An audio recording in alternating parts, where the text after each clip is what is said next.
All righty, we are here. Hey guys, welcome to 2025. We have not done this since 2024. I don't know. I was told that you can't say Happy New Year after like the 7th or something, but I haven't talked to you guys. So Happy New Year. We are back with the editor's desk, and we've got a guest with us today.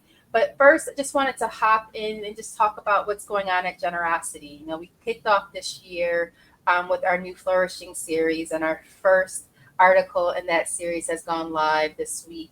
And it's really talking about rapid response and what's happening right now. Flourishing is the idea that people talk about thriving, but you're typically thriving within an environment. Flourishing is what happens if the environment that we live in actually meets our needs and we are just able to flourish. So, really being able to first start with understanding our rights, and making sure that our rights are in alignment and we're easily accessible to knowing them.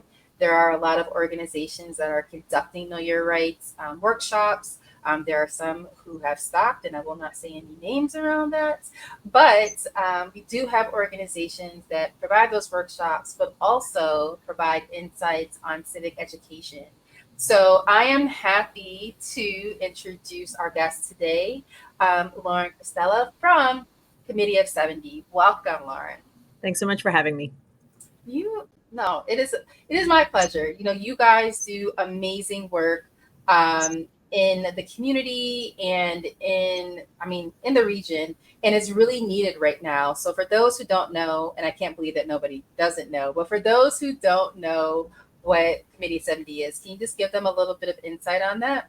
Sure. Committee of 70 is a 120-year-old nonpartisan nonprofit based here in Philadelphia, serving the Commonwealth, helping people understand how their government works and how they can access it for themselves and their community, and encouraging and enabling every voter to vote with confidence and to understand the power of their vote.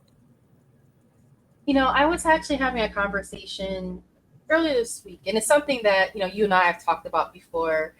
And I think right now people are really learning it the hard way. There is often this disconnect between voting and what happens in our everyday lives.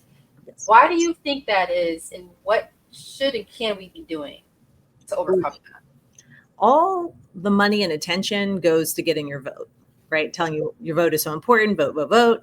And then a lot of other groups, national money disappears in between election. Yeah. And we haven't, as a society, really taught civics in schools for more than 30 years, right? So people do not understand what happens in between elections. They think, I voted, this should get better, right?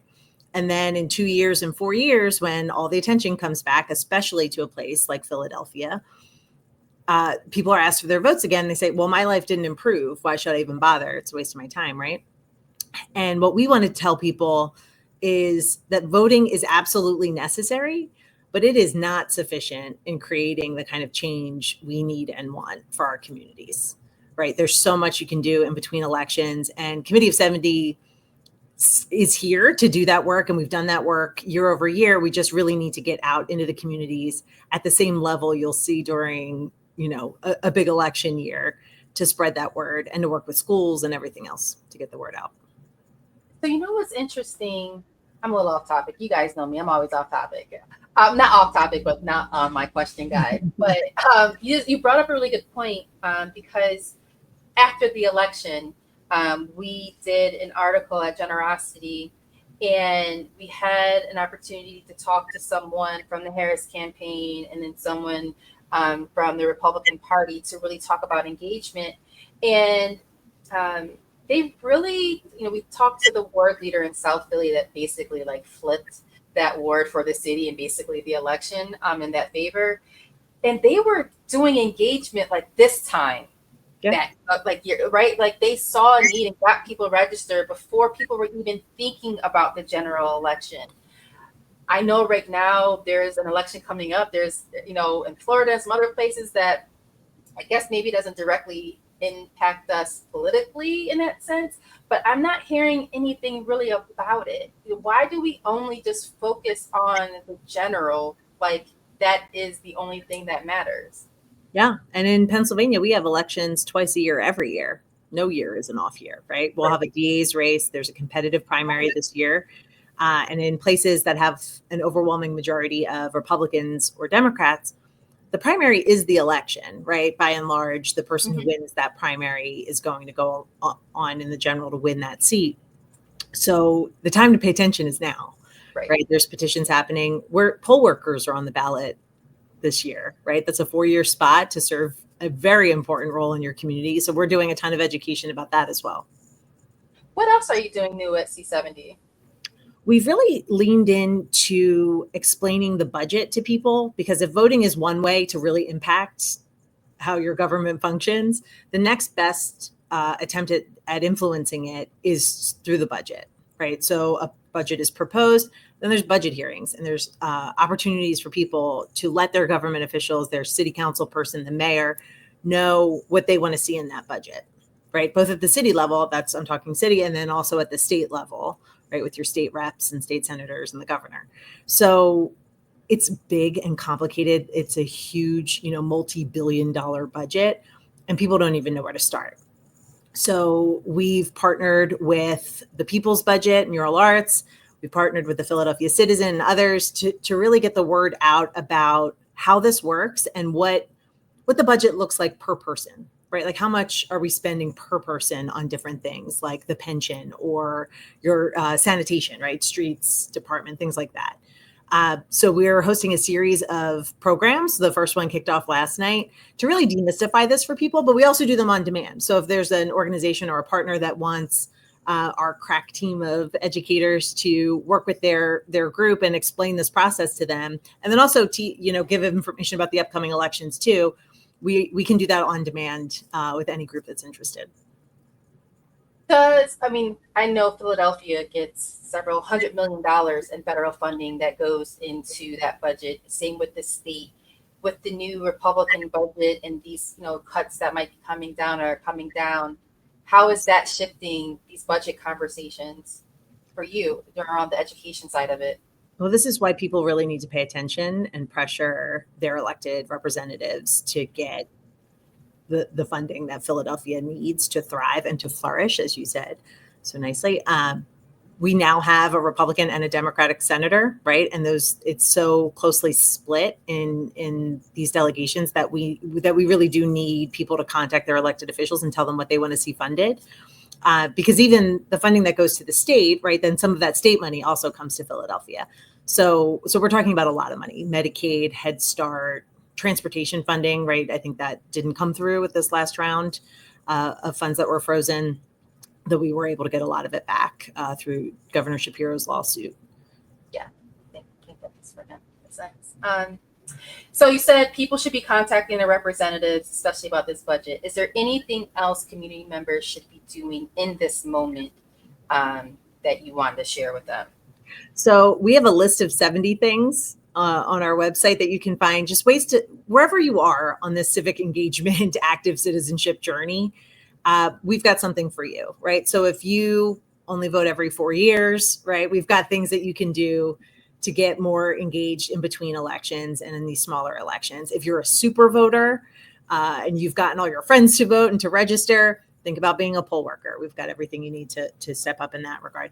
And then we've got a lot of other things that make your community more vibrant and a safer, cleaner, greener place to be, right? There's all things that communities can do, to borrow a phrase from our mayor here, about getting that street light fixed. And then was new to me as well. They've been replacing them with really energy efficient bulbs, and they're really, really bright. And so there's also a process to get them dimmed if you need to get your street light dimmed. I didn't know you could do that. You can see this is, and that makes a big difference if it's, I know mine is right in my bedroom window, so it matters. But we've got all the resources you need to step up and do that. And the other big thing I would also push is choosing your news wisely. Everyone can do this, and just take a look at their own media diet and see what you're consuming, how much of it, where are you getting your news from? Are you in your own little bubble? Do you have a blind spot? We all kind of do. Make sure you're reading a mix of local news, national news, state coverage, and then also Making sure that you also like read the whole story before you comment or like or share, not just the headlines, right? We're all guilty of it. I get it. But every so often it's really important to do that kind of, personal check on your diet there. Yes, which also brings me to the event that we're co-hosting.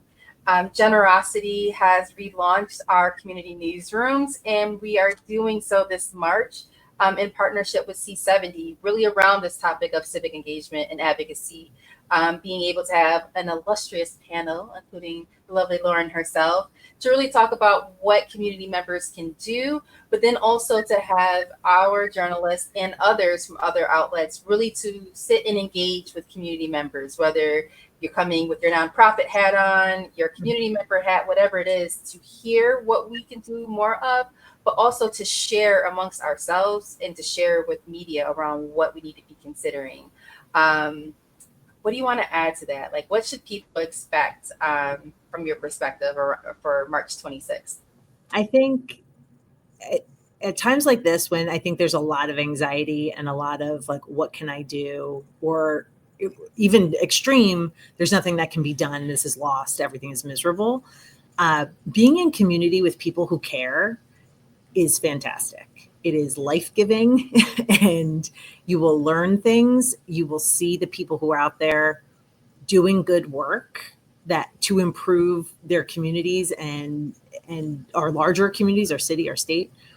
And that matters.